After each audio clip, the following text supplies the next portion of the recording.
Nella primavera della vita, dal colpo di fulmine rimasi colpita, travolta dalla dolce follia, da una nuvola rosa ammantata. E, come nelle favole antiche, il principe azzurro invase il mio cuore. Era il mio grande amore.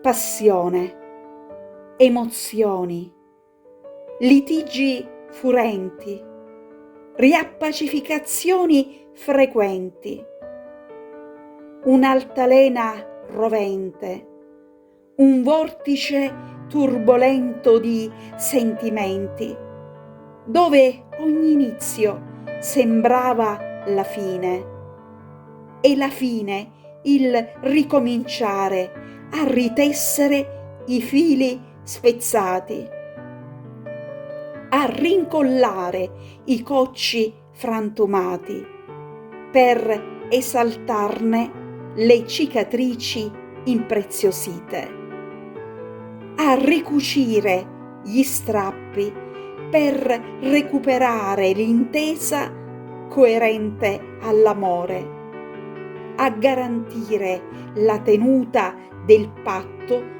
giurato all'altare, per serietà e per durata, che al fin ci condurrà al cinquantennio agognato, ambito traguardo per celebrare testardamente l'inossidabile unione d'amore. Quell'alba e il tramonto, quel giorno e la notte, quell'autunno e l'inverno, due forze potenti ma contrastanti che solo la morte potrà separare.